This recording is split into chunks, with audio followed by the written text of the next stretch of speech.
Con lo cual tenemos que inicia Sarduy una trayectoria, si no única, bastante peculiar en la lengua española, porque será una persona que, además de escribir novelas, poemas, escribirá sobre elementos muy distintos. Arte, que es para lo que se estaba formando, pero también ciencia. Llegó a ser periodista científico, ahora veremos ese aspecto. Un elemento muy importante en su biografía será el descubrimiento del Oriente, de la India y del mundo del Extremo Oriente, no solo como turista, sino verdaderamente conocido, estudiado, es decir, formando parte de su obra. Ahora veremos ese aspecto. Y bueno, pues quiero decir que ante él se abrían perspectivas muy diversas y que las fue incorporando. Por eso hablaba de una vida plural, en la cual él era una persona que recogía elementos muy distintos y podemos decir que los fagocitaba. Una suerte de todoterreno intelectual, porque además tenía dos características. Era una persona muy viajera, en este caso se lo podía permitir, volvemos a decir, por el grupo donde cayó y porque su compañero François Wall era una persona adinerada. Y al mismo tiempo también hay el elemento temperamental es importante en el sentido de que él era un personaje muy seductor. Muy seductor, quiero decir, intelectualmente hablando, en el sentido de que era una persona que mezclaba la baja cultura con la más alta y encontraba hallazgos inesperados. Y escucharle hablar, si ustedes tienen oportunidad, y ahora diré cómo, de escucharle hablar, la verdad es que uno ve una persona muy extravertida, muy culta, y que mezclaba elementos diversos de los que saltaban chispas para encontrar nuevas cosas. Yo a Severo Sarduy jamás le pude ver en persona. Sé que pasó alguna vez, vamos, hizo bastantes viajes por España, pero quiero decir que hizo algunas actividades públicas. Lo que pasa es que, curiosamente, en España, donde fue en las Islas Canarias, donde dio más conferencias y tal, las veces que vino, ¿no? Pero sí tuve la oportunidad de que un conocido mío, Leopoldo Alas, y no estoy hablando de Leopoldo Alas Clarín, sino de un sobrino nieto de Clarín, llamado como él, Leopoldo Alas, poeta, escritor, periodista, alguien de mi generación que por desgracia falleció hace unos años, muy joven, conoció en una entrevista a Severo Sarduy en París, en el mítico Café Flora. Luego les cuento una anécdota donde él recibía, porque era como una suerte de santuario. Hay una anécdota muy divertida sobre ese café. Y le pudo hacer una entrevista, y yo tuve una copia de esta, que luego esa entrevista salió en los colorines del País en el año 88, una cosa así. Pero esa entrevista, aparte de manejar durante una época una transcripción, de la que tomé algunos elementos para hacer este abecedario,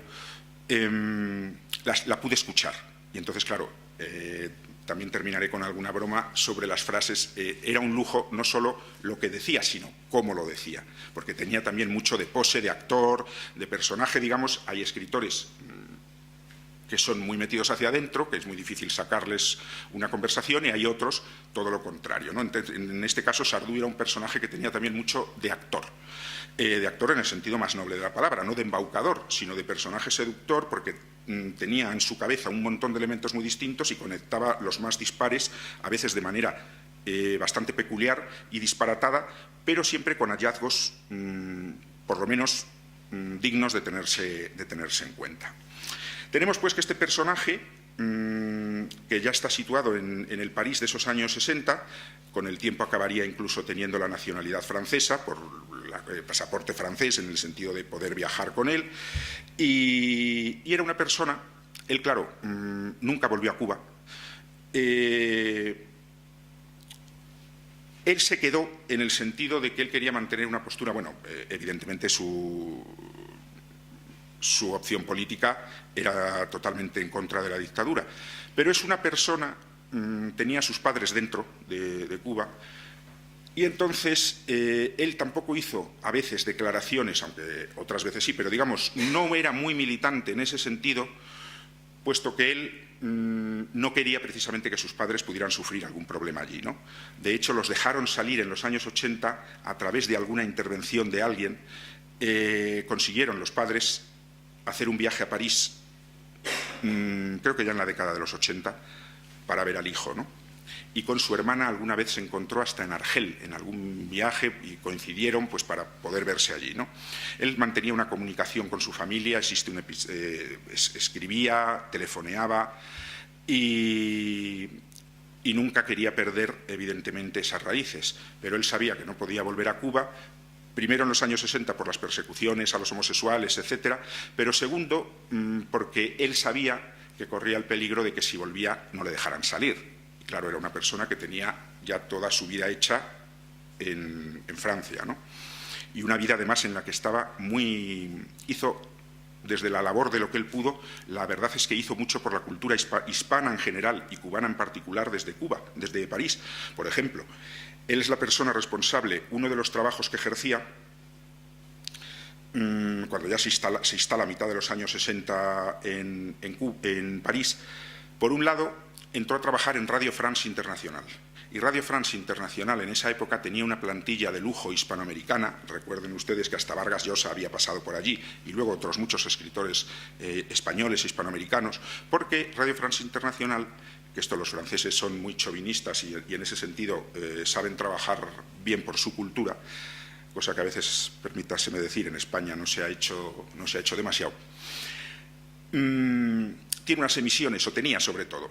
Ahora ya, digamos, el peso del idioma inglés ha acabado con todo, en el sentido de que ahora, en este mundo globalizado, pues la cultura anglófona, bien sea de británica o norteamericana o de Australia o de nuevos países que se incorporan como Sudáfrica, que ya tiene un par de premios Nobel, en fin, está todo mucho más globalizado y pesa mucho más lo que es la lengua inglesa, ¿no?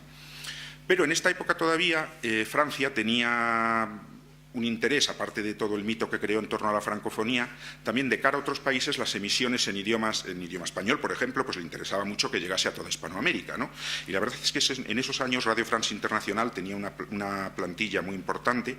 Severo Sardú estuvo trabajando ahí 20 y tantos años, hasta poco antes de fallecer, como periodista científico, por un lado, porque se especializó en temas, él era un experto, por eso antes hablaba de una vida bastante plural, en el sentido de que los intelectuales normalmente del campo de las letras, normalmente en el territorio español o hispánico en general, siempre que digo español me refiero evidentemente a España, Hispanoamérica, por supuesto, son un ámbito muy cerrado y a veces no tocan otros aspectos lejanos a lo que sea la propia literatura, la propia cultura literaria.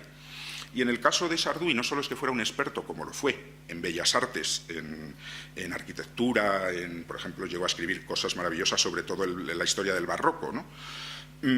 Sino que también conocía bastante bien aspectos científicos y concretamente de astronomía. Y él lucía, los amigos que le conocieron mencionan anécdotas de que él lucía con mucho orgullo su carnet que ponía periodista científico. Y entonces tenía programas sobre, pues por ejemplo, concretamente astronomía. Y al mismo tiempo, evidentemente, era también periodista literario. Y les decía que desde lejos de Cuba hizo mucho por Cuba, la literatura cubana y la cultura cubana, tendiendo a universalizarla, en el sentido de que, por ejemplo, él fue el responsable de que Paradiso, el enorme monumento cultural de Lezama Lima, se tradujera al francés. Él se preocupó, él no lo tradujo al francés, evidentemente, hay un traductor, pero él se encargó desde su posición de editor literario de seguir todo ese proceso. Es decir, buscar, hay una correspondencia de él con Lezama y de conseguir, estamos hablando finales de los 60, primeros 70, de que la obra Paradiso, que había salido en Cuba en el 66, pero que había tenido sus problemas, etcétera, etcétera, recordemos todo lo que representaba Lezama Lima como una suerte de exilado interno, de personaje, digamos, por un lado respetado, pero por otro lado también perseguido, y que gracias a determinados prebostes de la literatura, pues consiguieron que su obra por lo menos se respetara en parte. Y es evidente que, claro, una obra cuando se traduce a otros idiomas y el peso que tenía entonces la cultura francesa, fue muy importante que la obra Paradiso se tradujera al francés porque suponía de repente meter a Lezama en lo que era entonces la vanguardia, es decir, el París de esos años, ¿no? Y además bien protegido y sobre todo indicando lo que Lezama significaba, ¿no? En una de estas entradas que les he dado, pues está el nombre de Lezama, ¿no? Y entonces comenta, habla el propio Sarduy. Dice: creo que soy un sacerdote de una religión nueva, occidental, que sería la religión Lezama. Sarduy compró los derechos de Paradiso para Seuil, una editorial francesa, y controló su publicación y traducción al francés en 1971. de alguna manera él se reclamaba heredero de esa tradición, ¿no? Lezama, son palabras de Sarduy, es el descifrador de la noche insular, de los jeroglíficos nocturnos, garabatos incandescentes en el aire denso del archipiélago que, como animitas o cocuyos, pueblan e imantan las islas a la deriva. Bueno, pues hay que reconocer que este personaje, Sarduy, no se separó de ese elemento cubano, sino que precisamente lo potenció. También con ese sentido del humor que él tenía, porque otro de sus elementos constitutivos es un profundo sentido del humor, tanto hacia los demás como hacia sí mismo. El primero que se parodiaba era él mismo, por ejemplo, parece que decían los amigos que imitaba bastante bien a Olga Guillot cantando los boleros. Pero en un aspecto, digamos, más serio, él sería esta labor lezamiana, pero por otro lado, en esa mencionada entrevista que les he dicho con este periodista español y poeta Leopoldo Alas, Sarduy subraya. Dice, yo sé que soy cubano de la cabeza a los pies. Hace 28 años, esta entrevista estaba hecha en el año 88, que estoy en esta ciudad, pero no soy un escritor francés, soy un escritor cubano, es evidente. Además, y aquí viene el elemento irónico, hablo como un cubano, vivo como un cubano, bailo como un cubano, hago el amor como un cubano.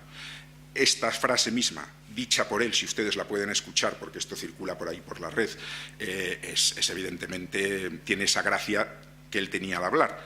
También existe una entrevista en el mítico programa Fondo, que se puede encontrar, existe una entrevista de Soler Serrano con él, cuando hubo una exposición en el Cervantes hace unos años. Circula por ahí material, es decir, que buscando en la red se pueden encontrar entrevistas amplias con Sarduy y se le puede escuchar hablar, ¿no? Tiene también, por ejemplo, él era muy fanático del cuadro de las Meninas y hay algo grabado sobre un programa de televisión en el que él, en el propio Museo del Prado, da una versión del cuadro, ¿no?